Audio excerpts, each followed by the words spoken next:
Fries, mother. Good day, Chi-Town. We are Oh. Windy City Fantasy. Back at you again. I am your host, Steve. He was no joke right there. Across that's for sure. from me, and reaper of championships from other teams. Yeah. Moose, Yeah. Wise Sage. Yeah. How you doing? Alive. Yeah. Yeah. Dropping the beats, dropping the likes, and maybe in line to get the first overall pick for next year. Elliot. Supplies, mother. Surprise, mother cluckers. We try to keep it PG around here. Guys, happy Sunday to you all. I hope everyone has an amazing day. Today is week 15. This is the semi-playoffs. Playoffs? We'll talk about playoffs. Yeah, we're talking about playoffs, guys. You know why? Because this is important. This is one more step to the championship. And if you've been hanging around with us long enough and listening to us, then you'll know that you're here because of us, right? Yeah. Yeah. We got to take some kind of credit every now and then. Sometimes. But before we get to everything delved in, guys, take a look at the bottom of the ticker. It's going to pop up soon. It will show you everybody who is out. The most recent player that is out is Zeke. Don't panic. If you are savvy and you handcuff Tony Pollard to him, then you're going to play him. If you have better options, then you're going to go ahead and play them instead. But hopefully you weren't snoozing all season thinking that everything was going to be fine and dandy like sour candy. Right? Is sour candy fine? Depends on your taste buds there, and bud. dandy. And dandy. Okay. All right. I'm picking up. But a little drop here, Moose. A little PSA from myself, and this is a moment with Steve, your host here. Okay. And I just wanted to let everybody out there know that this week in semi-playoffs, don't overthink things. Accept what you do, who you play. If you play Keenan Allen, you can't get mad. You played him. Deal with it. If you played Robbie Anderson last night, you have to deal with it. You have to own it up. All right, that's enough of that. Anyways, own up to the fact of how you set your lineup is what it is. Okay, no regrets in what you do. No regret. Right? No regrets. You play your best team possible, however you feel with it. All right, and at the end of the day, there's nobody to blame but yourself. You can't blame the player. You can't blame the coach, the team. You can't blame somebody else who may have suggested something, i.e. us, because guys like us only provide information for you to make your informed decision on how you feel your team will best perform. Yeah. Believe me, I am a victim of Keenan Allen. It would have been better off if the Chargers had said, we're sitting you instead of one catch for 17 yards. And there you go. But I live with that decision. And you should too. Yeah. Yeah. No regrets. No regrets. You got any regrets, Moose? Never. Elliot? Yeah. The silent. So, also, again, I know it's like probably driving it into the ground because we always say it every week. But please, if you are listening to the show and you like us, subscribe to us. Yeah. We're on Apple Pods, Spotify, all over. We're on YouTube. We have the Facebook group page. Let your friends know. We already mentioned that 'tis the season for gift giving, and what better free gift for free than to tell them about us. Yeah. We got tons of content, and after football season's done, we're not going to stop there. We got basketball, we got hockey, we got baseball, we got Chicago sports in general. It's a wonderful time. Yeah. To get you through the blues to the end of 2020. Oh, man. Right? I mean, those poor 2020. the poor 2020. 2020. I'm going to miss saying hashtag 2020. Oh, well, 2021's coming, so. But it doesn't have such a good ring to it, as, it's 2020. All right. And without further ado, You could ask yourself a question. Do you feel lucky? Well, do you, punk? that's right, Punk. Do you feel lucky in the semis? Do you think that the people you picked is what's going to win your week? Or maybe you'd like to pick one of our guys? Yeah. Yeah. So this week, our track record isn't that great, but I mean, we're giving you guys other options than like everybody goes for Mahomes. right, Right. you can't always pick Mahomes. Right. We're Right. trying to give you guys the diamonds in the rough, Dad. Whether you're gambling or you're playing whatever, where you just pick one player and you're not spending big bucks, but the payout's going to be big. Mm-hmm. Exactly. Exactly. So how are we looking so far? Before we get into our locked and loaded, or a little side thing, how are we looking so far in the deep dish standings again? For those who might have missed Wednesday or Thursday's show for the update, or Yeah. Fridays. So Elliot's in the lead, 31-23. I'm in second, 28-26. You're in third, 27-27. Excellent. And then the games that we picked were Raven Jags, 49ers Cowboys, Seahawks Washington, Eagles Cards. All right, wonderful. And then who would like to start locked and loaded first? Elliot, do you want to go first? I think I started first last time, so.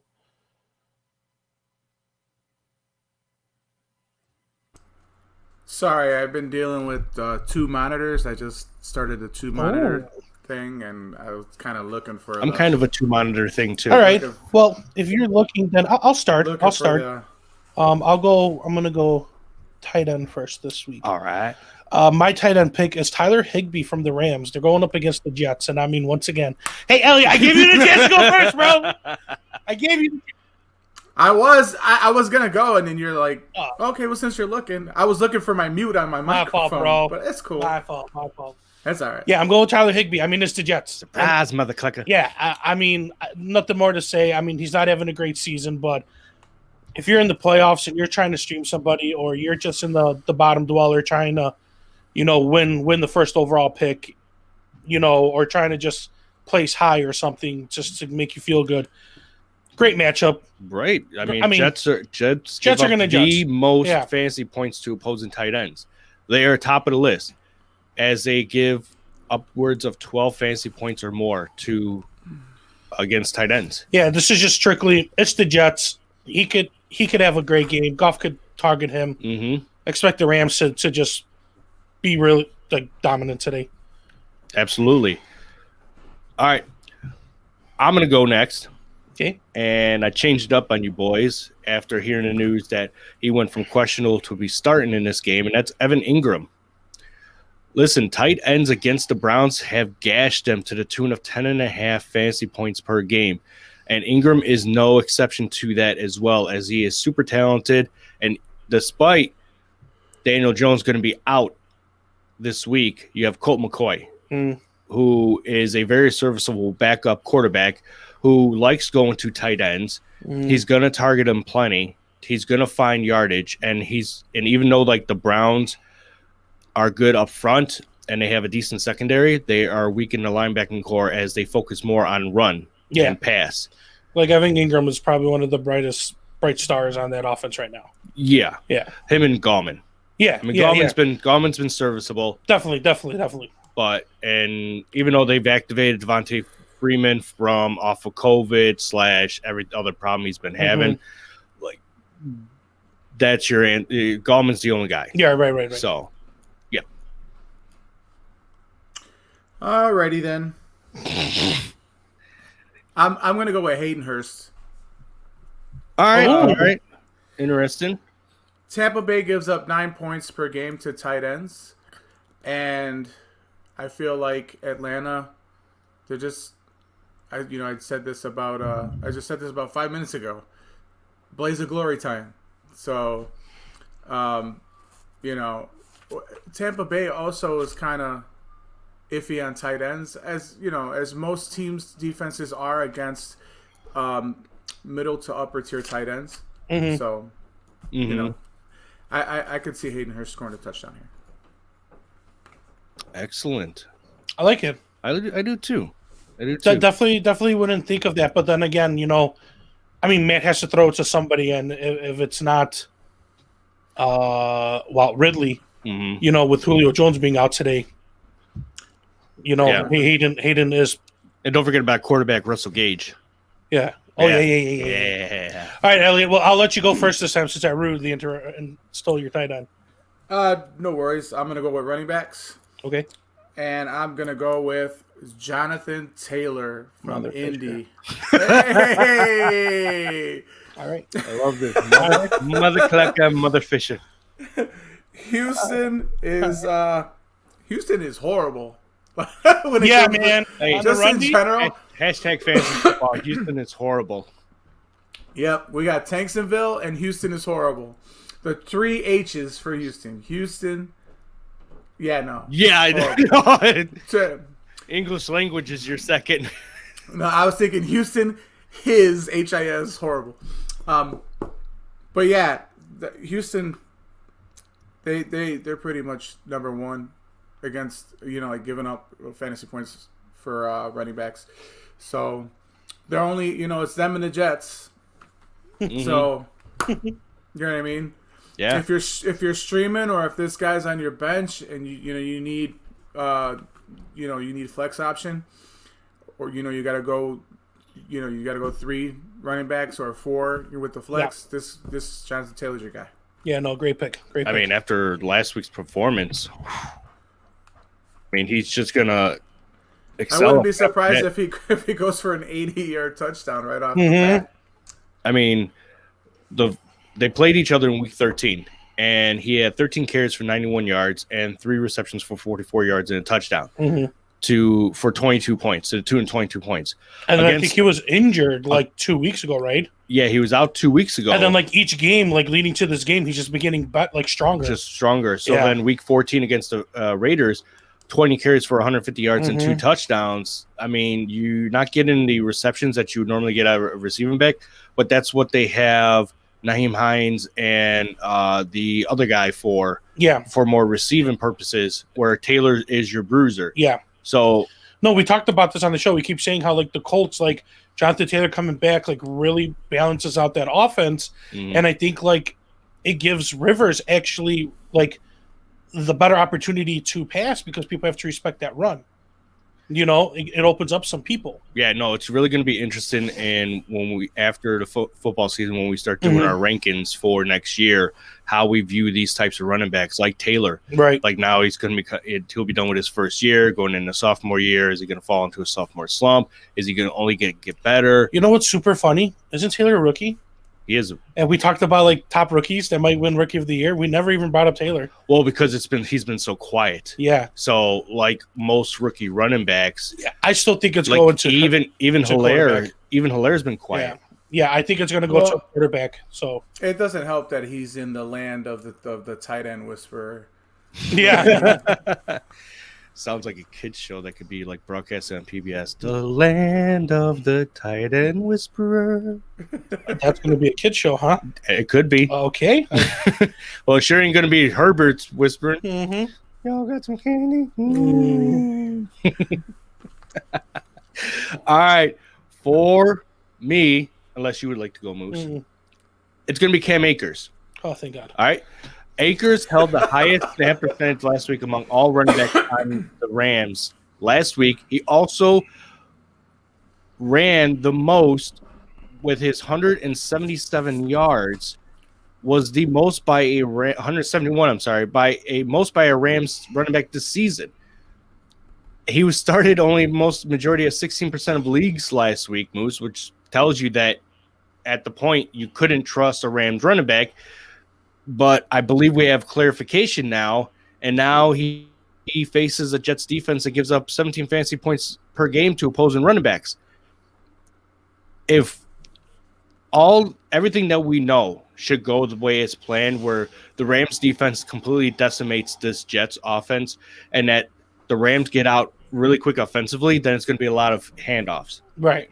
So a lot of carries for Akers, and then you're going to see a little bit of Henderson or Brown. Yeah. So I feel that No, it kind of for the remainder of the season, Yeah. they really want to see what they got out of the rookie Akers. Akers came back healthy from the injury. I think he's at 100% now, and he took the reins like he should have done in the beginning of the season. Yeah.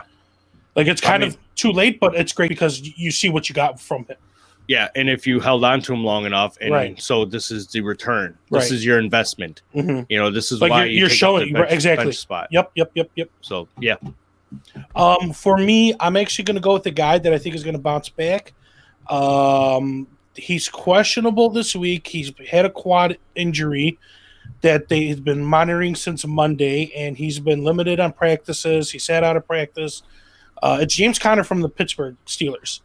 They're saying that he's questionable for Monday, but it's questionable as in, like, I just think they're going to rest him until Monday. Yeah. I think he's going to be ready to go 100% against the Bengals, a rivalry. He hasn't really produced in the last, 4 weeks, especially missing 2 of them against Baltimore and Washington. But I think if you're going to make a bounce back anywhere, it's going to be Cincinnati. Absolutely. And I feel that he, the rest of the time, the limited play, just to keep him kind of warm, I think he's going to be at close to 100%, and I think he's going to run the ball really well this week. Yeah, Bengals give up the 10th most fantasy points to opposing running And backs. I mean, Makes sense. Yeah. So here's my question to you: would you slot Connor in your flex position just in case he's? I unable to go? would. Like, they're saying to err on the way of caution, be prepared if he doesn't play, but I don't see it happening. Especially it's a Monday game. It's almost been a full week of him resting, because didn't they play last Monday or Sunday night? So he almost has 7 days instead of the regular. Yeah, that's plenty 6 of or whatever, time right. to get your veteran rest, to rest their quad, to Exactly. get the just to get the treatment done. Yeah. So I like it. You like that? All right. So we have gone running backs and tight ends. Let's save the QBs for last. Okay. Let's go wide receiver. I'm going to go with Brandon Ayuk. Avoiding another weak defense. Very nice, but I Yeah. mean risky play nonetheless, but I like it. Dallas gives up 28.2 points per game to wide receivers. They're second worst in the league. I mean, Who's catching for them? It's only Ayuk. so there's always fantasy relevance somewhere, right? Yeah. Even on the worst teams. Yeah. No, Hmm. 100%. A wise person once said that. Yep. Listen, I agree. I like it, Elliot, because the last 2 weeks Ayuk has produced to the tune of 20 points against Buffalo and 26 against Washington. I mean, he's their only wide receiving core. Bohr gets something, Reed gets something. They're just very sprinkles, but it's all Ayuk. Yeah. I It's mean, all but Ayuk. when you see talent, you exactly. you go for it. Yeah. Look at Washington. No Alex Smith this week, so you fall to Dwayne Haskins. Dwayne Haskins is just going to rely on Terry McScoring, Yep. and the defense is going to know this. And the Seahawks are horrible against wide receivers. So you would think this would be a match made in heaven because of how much the Seahawks give up points to opposing wide receivers. But it's tough because when you have a guy like Haskins who still can't read, like a certain Bears quarterback that we know of, then it makes it harder. But in Elliott's choice here of Ayuk going against the Cowboys defense that is so bad that even a guy like Nick Mullins can make magic happen. Well, I mean, he's been doing it. I mean, Ayuk's the only guy there, so Yeah, I mean, he's a mediocre quarterback. yeah. So for sure. even a middle tier quarterback, I should say. Man, I wonder, are the 49ers going to go away from Garoppolo? I think you have to because with this the whole is, pool this of is, wide receiver or this quarterbacks is- coming? this is 3 years now since they made the Mhm. trade with New England. I mean, they made it to the And- Super Bowl last year, so I get it, but he's been very injury riddled. Mhm. He's still inconsistent with his play when he's healthy. They've obviously shown that they're more of a running offense than they are a passing offense, but they rely on the pass when everybody's healthy. right. Nobody's been healthy this year. Right. So Just a fun fact, just some food for thought. listen, this year is going to be wild with quarterbacks, with Mhm. trades. Like people are going to try to make moves. They're going to try to make things happen. So yeah. All right, what you got, Moose? Oh, I'm next. Yeah, we're switching it up again. I'm going with Jarvis Landry against the Giants. Nice. I'm just going to go with the hot hand of Baker Mayfield. I'm going to go that, he's getting the targets. He may not be getting the touchdown and the yardage, but he's been 12 targets, 10 targets, 10 targets. Baker Mayfield's looking for him. Sure, Higgins may get that touchdown, but it's like a 45-yard pass, and he only gets 3 more targets the rest of the game. So I'm going with Jarvis Landry. I think the Giants secondary could definitely be passed on. I think the Browns control the game with the run game, and Landry's just going to eat up every pass. Yeah. Yeah, Love it. I like it. And for me, I'm gonna go with DJ Chark, Oh, nice. right? Because guess who's back? Dude, the Back garden's again. back. Because everyone loves the sunshine and everything. The that's mustache, the the jorts, jorts. everything. Yes. Right. This is who the Bears should have. Yeah. This is Chark. who a lot of. Yeah, and Minshew. Oh, yeah. Because listen, like we argued about the fact of why they were sitting Minshew and playing Glennon, which Well, we know why they were doing it. we argued the fact that Yeah. you don't have to. I know you're trying to tank, but like let's say like do Yep. a little style, do a little stash. You could still lose the game, and even though Baltimore's defense is stingy against opposing wide receivers, watch last week's game when it just came down where they're going head to head with Cleveland. Yeah. Like Landry still made things happen late in the game. It took to near the end of the game. Higgins had some plays. You had some stuff out of Hooper, but with Chark has more talent over all those receivers from the Browns, Yeah. and Minshew's a comparable quarterback. Yeah. So I I think, Yeah. listen, they're going to go down early and fast, Yeah, and that's they're why going to the be Jags are playing gonna from win. behind. Yeah, so Yeah, you yeah, say. yeah. So you say. Yeah. Man, I can taste that deep dish already. These are the Yeah. moves you make to win the deep dish. Right. It's funny that you say that because and that they just played, like in that really great game last week. Landry and Cleveland is the workload is the same as it was before OBJ got there. So Mhm. he was always a steady wide receiver for them. They just have two very explosive running backs that can take over a game at any moment. Yeah. Same thing. Well, I just feel like Chark is more dependable as a fantasy wide receiver when Minshew's there. For sure. Yeah. As we could see when Minshew was not there, it was Chenault.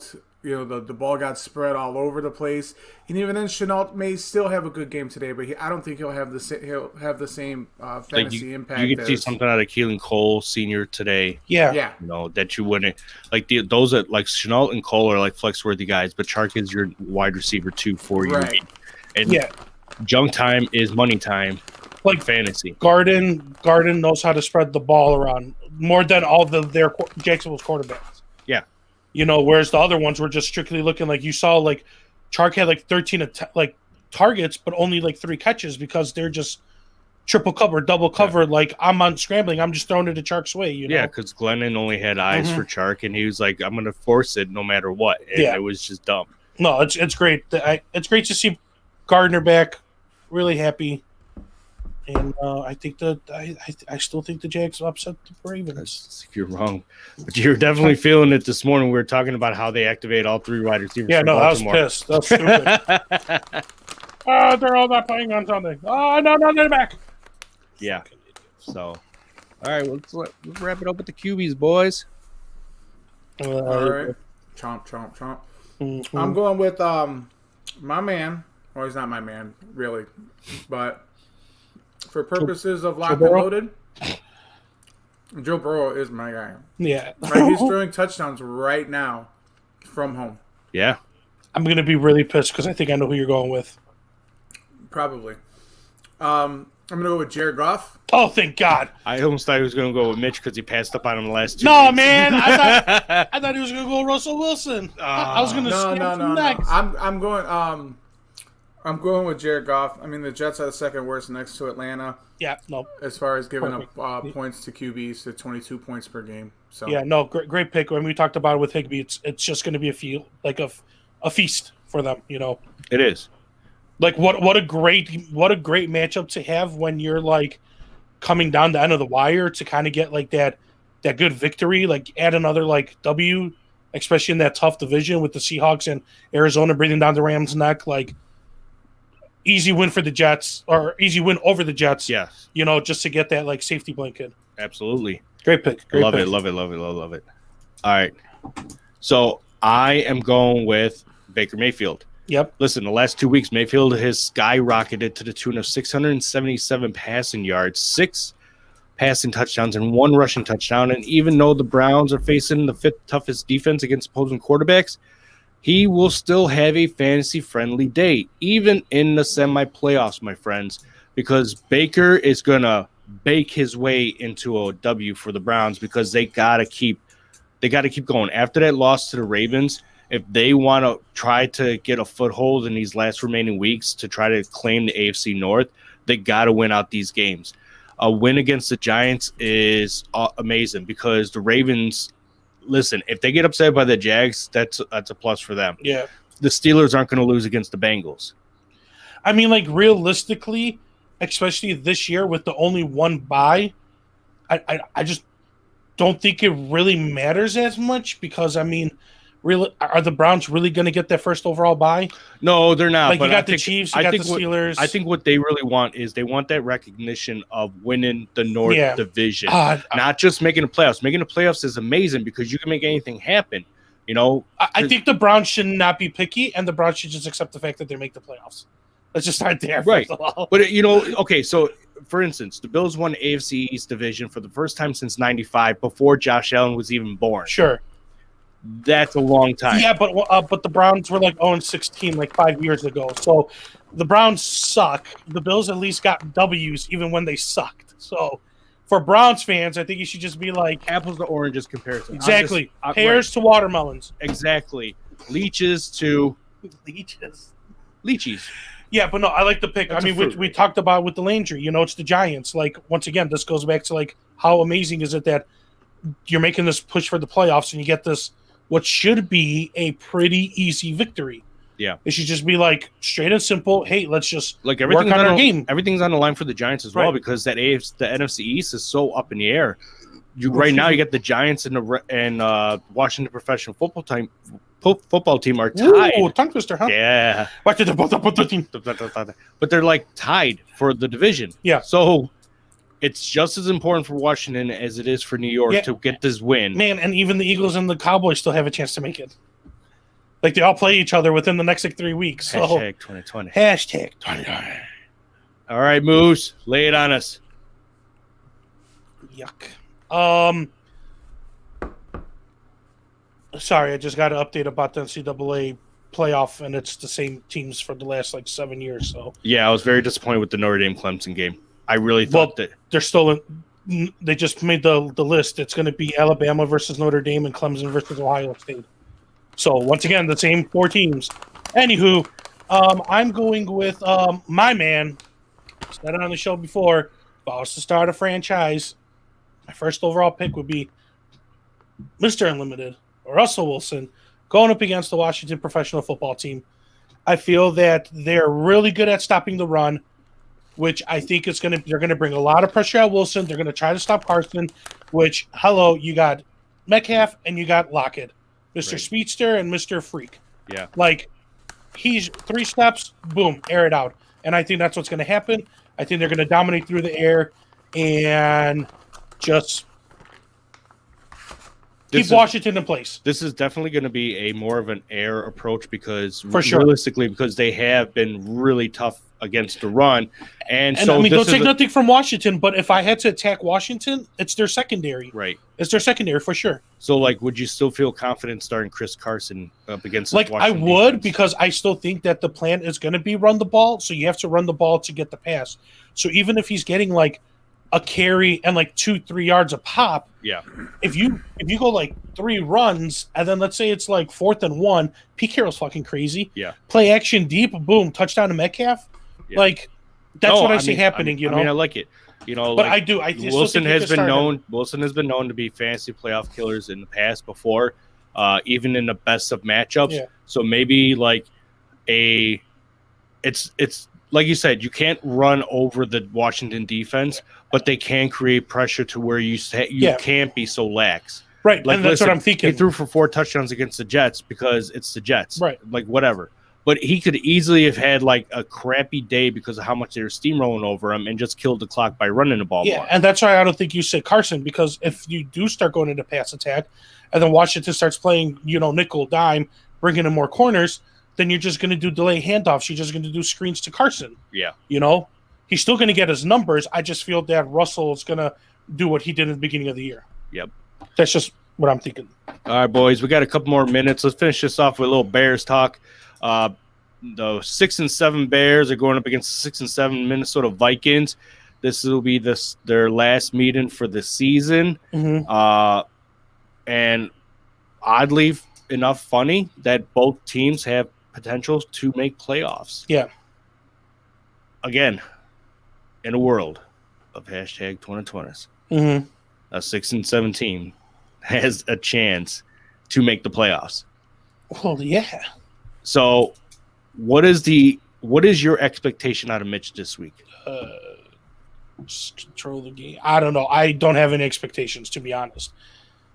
Like, every week we talk about the Bears and what they should do, what they should not do.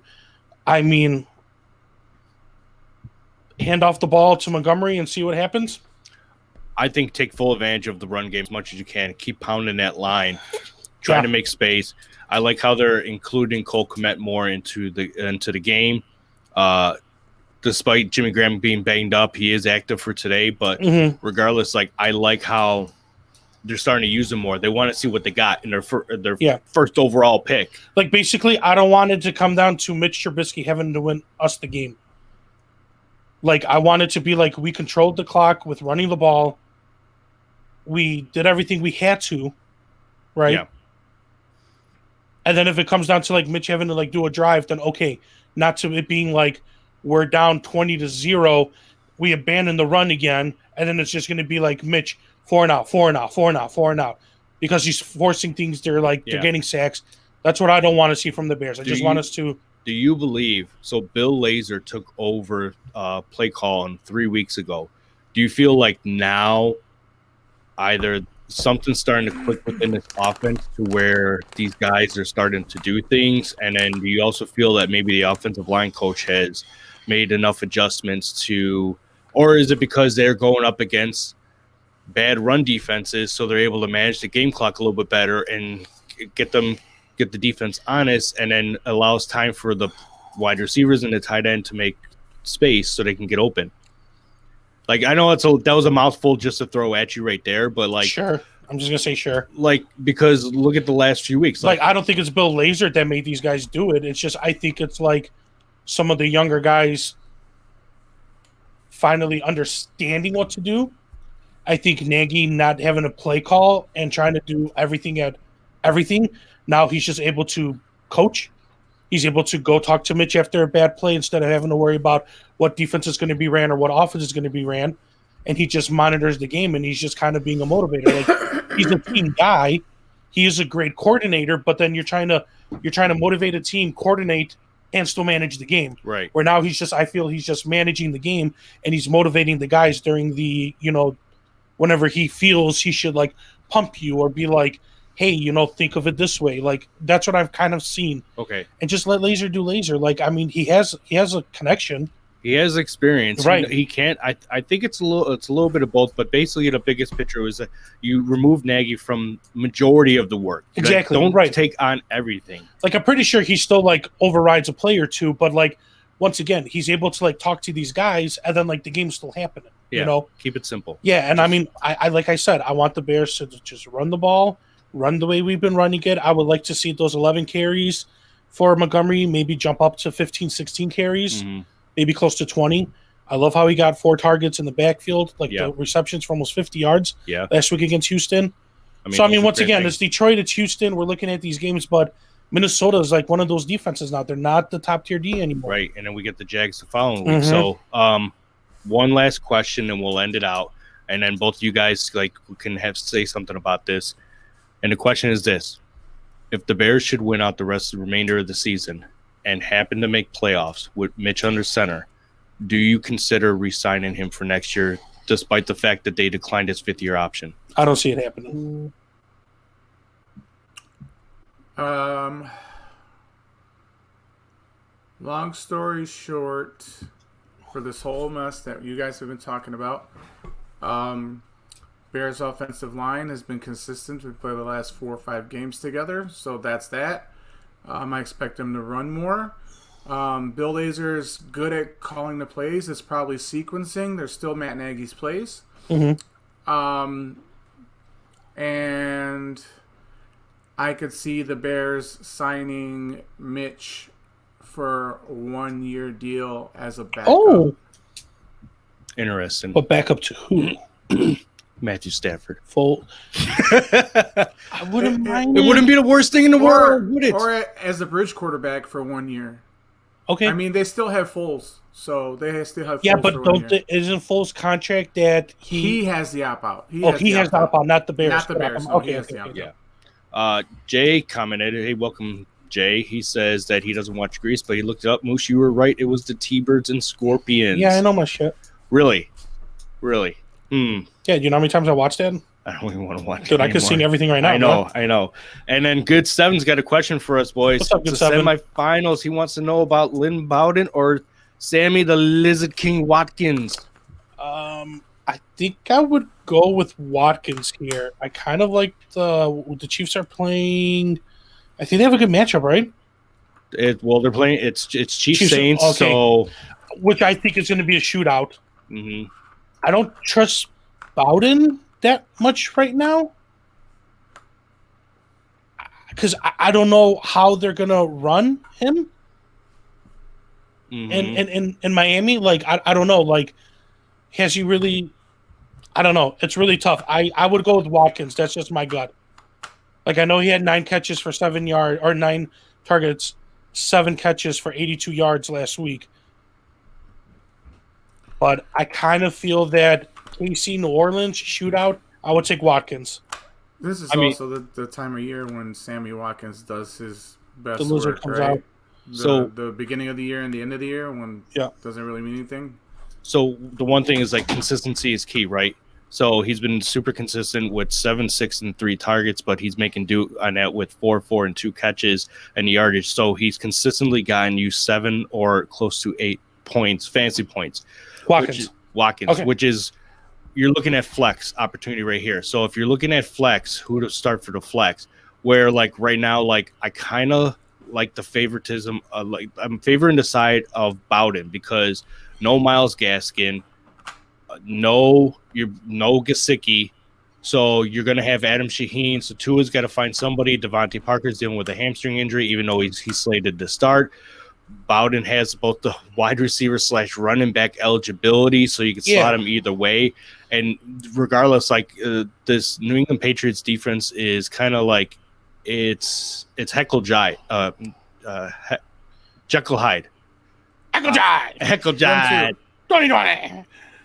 Yeah, no, see, the thing that scares me is, okay, so you're bringing up, like, the running backs not being there, but the running backs were in there the last 2 weeks, and he only got 1 carry each time.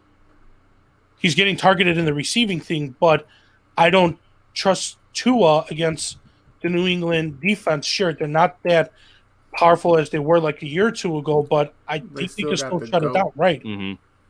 So, like, he had 1 carry for 11 yards. He had 4 targets caught for 4 passes for 41 yards. And then last week against KC, 9 targets, 7 receptions for 82 yards. So, for that aspect right there, and if they go down early and they got to air it and say they limit Devontae Parker, they got to throw it to somebody. So, I know we're a little split on this. So, Elliot, you're going to have to finish it. No, off. yeah, I'm leaning to like I already said Watkins.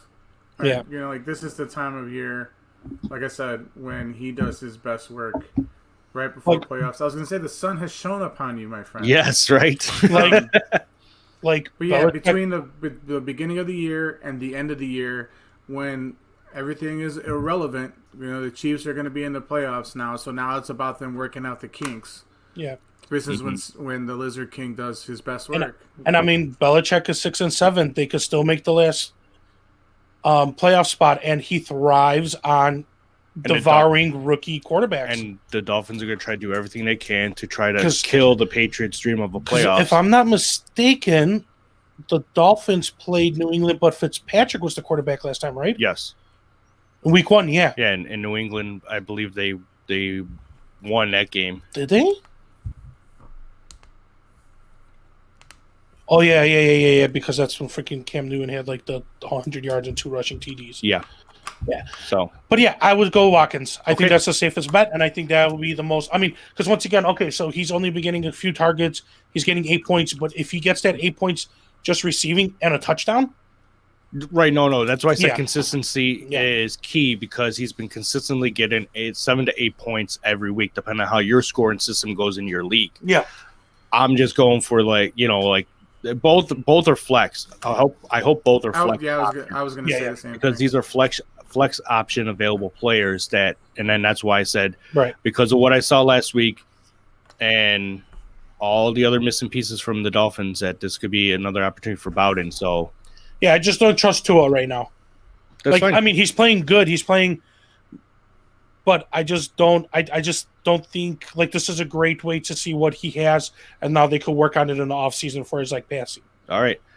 And that is all the time Well- we have to what Who wins? Bears or Vikings? oh, Bears. Score. Score 28-23. Oh, I think so. I think Bears win too, but I think it's gonna be like 24, like 17 or something. Okay. Elliot? Yeah, 24-20 Bears. Ooh. Okay. All right. We're in the 20 range.